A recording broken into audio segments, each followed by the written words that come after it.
নমস্কার। বল কলকাতা টিভি পরিবার শারদ যোদ্ধা সম্মান 2024 এবং দেবজিৎ স্যার অ্যাওয়ার্ড শারদ সম্মান 2024-এর পুজো পরিক্রমায় আমরা কালকে সারাদিন দেখিয়েছি উত্তর কলকাতা, কমপ্লিট করেছি। আজকে আমরা দক্ষিণ কলকাতা শুরু করেছি, একের পর এক দেখাচ্ছি, হোল নাইট চলবে আমাদের। তো এই মুহূর্তে আমরা এসেছি খিদিরপুর 75 পল্লী ক্লাবে, এবং ক্লাবে তো এসেছি, কিন্তু যে শিল্পীটা আছে সেই শিল্পীটার নামটা আমাদের কাছে যথেষ্ট, কেন আমাদের ঘরের লোক, তাকে শিল্পী পরে বলি আমরা, এটা হচ্ছে আমাদের একদম ঘরের লোক, নিজের লোক, বিভাস মুখার্জি। তো আমি প্রথমেই বিভাসদার কাছে শুনে নেব এবছরে বিভাসদার পরিকল্পনা কি, কি উপহার দিচ্ছে তুমি? নমস্কার বড় কলকাতার সকল সদস্যদের এবং যারা ভিউয়ার্স আছেন তাদের, এবং প্রাক শারদ শুভেচ্ছা জানাচ্ছি। দেবীপক্ষ আরম্ভ হয়ে গেছে। জয় মা দুর্গা বলি আমার ভাবনাটাকে আমি তুলে ধরতে চাইছি। আমার মেন এটা এখানে ক্যাচলাইন হচ্ছে সময় যখন থমকে দাঁড়ায়, অর্থাৎ আমার প্যান্ডেল ডেকোরেশনের এবং সমস্ত চিন্তাভাবনার মধ্যে কিন্তু ঘড়িটা রয়েছে। আমরা জানি যে প্রথম ঘড়ির আবিষ্কার কোন সময় চলে যায় না, কিন্তু মিশর থেকেই ঘড়ির সূত্রপাত করা হয়, এবং সেই ঘড়িকে কেন্দ্র করেই কিন্তু আমাদের জীবনযাত্রা অতিবাহিত হয়। আমরা যখন জন্মাই সেই সময় থেকে আমাদের মৃত্যু পর্যন্ত কিন্তু ঘড়িটাই আমাদের সঙ্গে থেকে যায়, এবং ঘড়ির তালে তালে আমরা কিন্তু আমাদের নিত্য নৈমিত্তিক রোজকার কাজকর্ম চালিয়ে যাই। ঘড়ি বন্ধ যেরকম হয়ে গেলে সেটা মৃত, আমাদের একদিন শ্বাস প্রশ্বাস বন্ধ হয়ে গেলে আমরা মৃত বলে ঘোষণা, কিন্তু আমাদের সেই মৃত্যুর টাইমটা পর্যন্ত কিন্তু সেই ঘড়ি ক্যালকুলেট হয়। অর্থাৎ ঘড়ি আমাদের যে জীবনের সঙ্গে অঙ্গাঙ্গিভাবে জড়িত রয়েছে, সেই ঘড়িকে কেন্দ্র করেই আমরা কিন্তু আমাদের মণ্ডপসজ্জাটা ফুটিয়ে তুলেছি। আপনারা দেখলে বুঝতে পারবেন যে এখানে যে প্রত্যেক কটা মানুষের যে অবয়ব করা হয়েছে, প্রত্যেক কটা কিন্তু মানুষই কিন্তু তার ঘড়িকে বেস করে তৈরি হয়েছে। অর্থাৎ আমাদের মানুষের দেহের মধ্যে যতগুলো পার্টস আছে, একটা ঘড়িতেও কিন্তু ততগুলোই পার্টস আছে।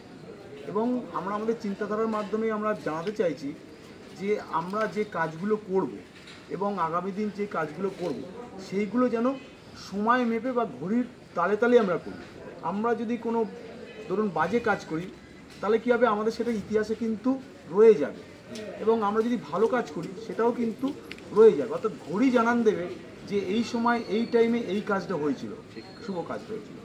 সুতরাং ঘড়ি আমাদের জীবনের সঙ্গে, এবং আমরা প্যান্ডেলের 2-3টে পার্টে কিন্তু সেসব পুরনো ঘড়ির কিন্তু অনেক ইনস্টলেশন আর্ট করছি, সেটাকে আমরা তুলে ধরছি। যাতে আমাদের নেক্সট প্রজন্ম কিন্তু তারা জানে না যে জলেতে কোন ঘড়িগুলো চলতো, বা বালি ঘড়িটা কোনটা ছিল, বা আগুন ঘড়ি কোনটা ছিল, বা গ্র্যান্ডফাদার ক্লক কোনগুলো ছিল, বা একসময় আমরা দেখতাম ডিজিটাল ক্লক ছোট্ট ছোট্ট সেগুলো ছিল।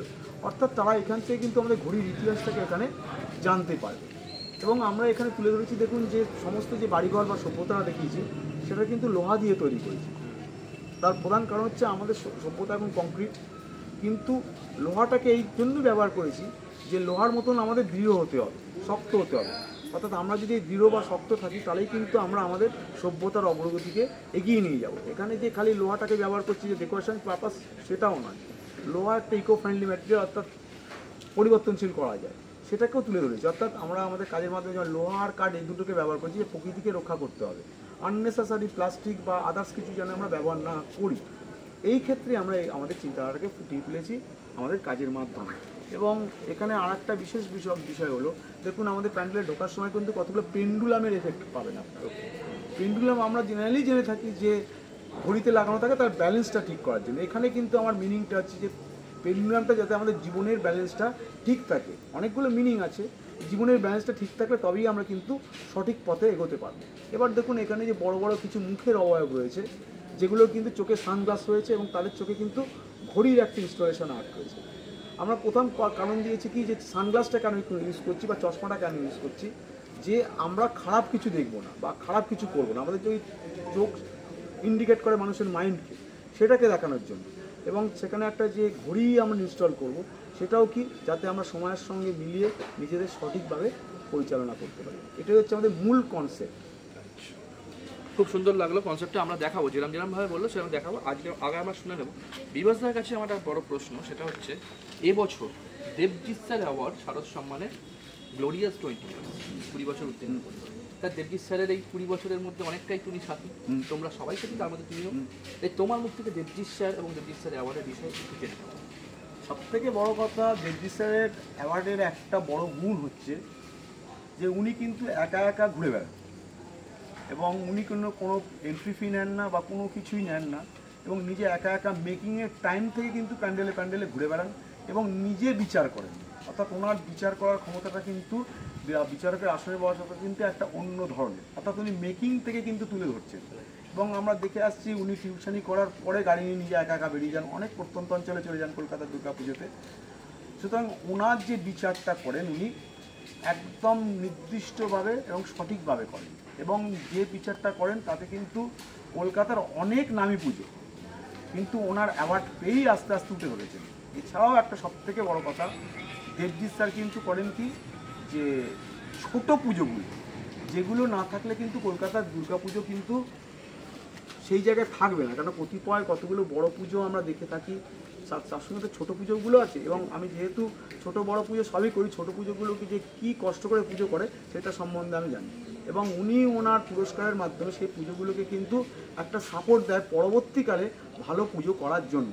এবং উনি ক্লাব মেম্বারদের বা আদার্সদের তিনি উপদেশ দেন, ওনার দীর্ঘ অভিজ্ঞতা প্রায় 20-22 বছর ধরে, কীভাবে চললে কেমনভাবে চললে পুজোটাকে ভালো করা যায় বা মান উন্নয়ন করা যায়। সুতরাং দেবজিৎ স্যার অ্যাওয়ার্ড যেটা করেন আমি দেখেছি সঠিকভাবে করে থাকেন।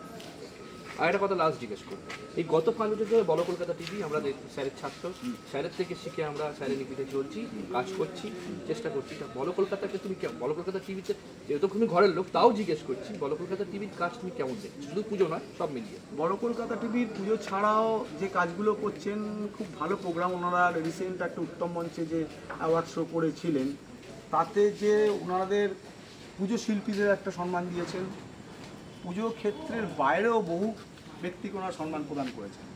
সুতরাং একটা জায়গায় থেকে আমরা দেখে থাকি কিছু কিছু কম্পিটিশান, দুর্গাপুজো কম্পিটিশান হয়ে গেল, তারপরে আবার নেক্সট দুর্গাপুজো কম্পিটিশানের জন্য ওনারা প্রস্তুত হলেন। কিন্তু বড় কলকাতা টিভি কিন্তু সারা বছর ধরেই এই কাজগুলো করে যায় যে এই উৎসবের আঙ্গিকে যে শিল্পীরা আছে বা যে কারিগররা আছে তাদের তুলে ধরার চেষ্টা করেন তাদের প্রচারের মাধ্যমে। সুতরাং বড় কলকাতা টিভিকে আমার অশেষ ধন্যবাদ যে এই শিল্পীদের পাশে থাকা এবং নতুন যে শিল্পীরা উঠছে তাদের পাশে থাকার জন্য। অসংখ্য ধন্যবাদ। আমি ক্লাব কর্তৃপক্ষ থেকে যিনি আছেন আমি কথা বলে নেব, সামনে আসুন। আপনার নামটা? অমিয়। আচ্ছা, আপনি আপনার থেকে পুজো, আপনাদের পুজো সম্পর্কে এবছরে কততম বর্ষ? এবারে আমাদের 100তম বর্ষ। 61টি। আপনাদের পুজোর সম্পর্কে সব থিম তো শুনে নিয়েছি, পুজোর সম্পর্কে সংক্ষেপে শুনুন। আমাদের পুজো এতদিন সাবেকি ঠাকুর হতো, মানে বড় যেরকম সাবেকি পুজো হয় সেইভাবেই আমরা পুজো করে আসতাম।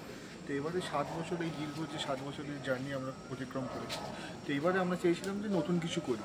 তো এই কারণে আমাদের থিমে আসা এবং একটা মেসেজ দেবো। আর থিমে আসা মানে যে পুরোপুরি থিমের ঠাকুরের মুখ করা সেটাও নয়, আমরা থিম এবং সাবেকি সামঞ্জস্য করেই কিন্তু প্রতিমাতে আমরা দেখেছি। প্রতিমা করেছেন আমাদের পরিমাণ পান, তো তিনি এই সামঞ্জস্যটা বজায় রেখেই করেছেন। তো এইরকমভাবে চলে এসেছে। অসংখ্য ধন্যবাদ। এবার আমি দেবজিৎ স্যারকে দিয়ে দিচ্ছি কিছু বলার জন্য। আপনারা শুনলেন যে খিদিরপুর 75 পল্লী এবছরে প্রথম সাবাইকি আনা থেকে থিমের ব্যাপারে এসেছে, এবং আমার ভালো লাগার শিল্পী বিভাসদা আছেন, উনি করছেন মণ্ডপসজ্জা, এবং আমার শ্রদ্ধেয় শিল্পী শ্রী পরিমল পাল তিনি করেছেন প্রতিমা। খুব সুন্দর হয়েছে প্রতিমা এবং মণ্ডপসজ্জাও কাজ চলছে, আপনারা দেখতে পাচ্ছেন খুব সুন্দর ফুটিয়ে তুলেছেন, এবং বিষয় ভাবনা তো আপনারা শুনলেন বিভাসদার মুখ থেকে নিজেই। আরও সবথেকে ভালো লাগছে যে আমার এখানে আমি যেটা আজ দীর্ঘ 20 বছর এইটা মানে বিভাসদা বললেনই আর কি, যে থিমের পুজো ইন্সপায়ার করা। এই বছরে খিদিরপুর 75 পল্লী সেই ইন্সপায়ার্ড হয়েছে, আপনারা এখানে দেখতে পেলেন, সব আমার ছাত্রই বলতে পারি আর কি এরা। তা এই ইয়াং জেনারেশন যে আসছে পুজোর সময় উঠে আসছে এবং পুজোগুলোকে করছে, এটা চলতে থাকুক। এবং তার মধ্যে আরেকটা জিনিস আপনারা বুঝতে পারলেন যে সাবেকিয়ানাটাকে ধরে, তার মানে কি মায়ের চরণে যে আমাদের প্রণাম, অন্তরের শ্রদ্ধা ভক্তি প্রণাম সেটা তো থাকছেই, তার সাথে আমাদের একটা হেলদি কম্পিটিশন আজকের কলকাতা দুর্গাপুজো থিম পুজোতে, সেই ব্যাপারটাও কিন্তু এরা রাখতে চেয়েছে। খুব খুব ভালো, তোমাদের খুব ভালো করে পুজো কাটো, খুব সুন্দর করে তোমরা এগিয়ে চলো।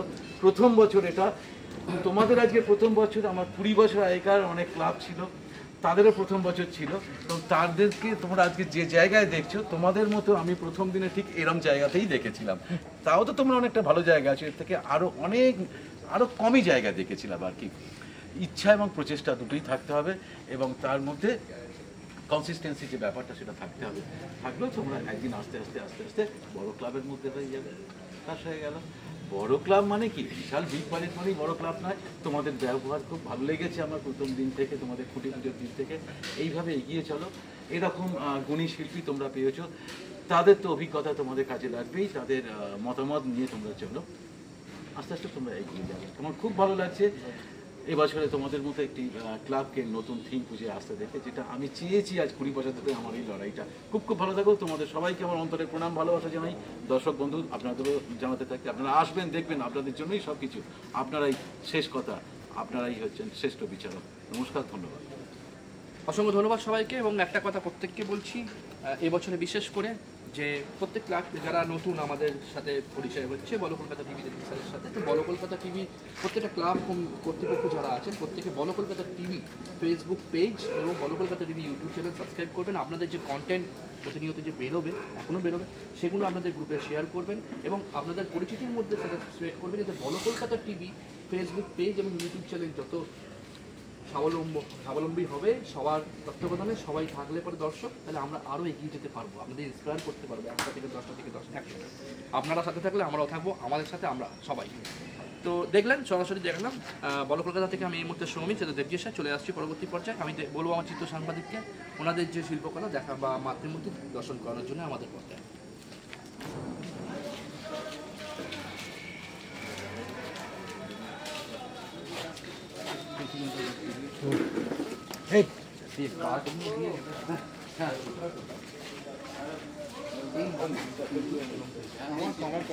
ও এটা বলে দিলাম, আর পেছনে স্ক্যানারে আছে, তাও কিছুটা দিয়ে দিন। এটা পরেই চলে যাবে, তাই তারপরে শেয়ার করবো।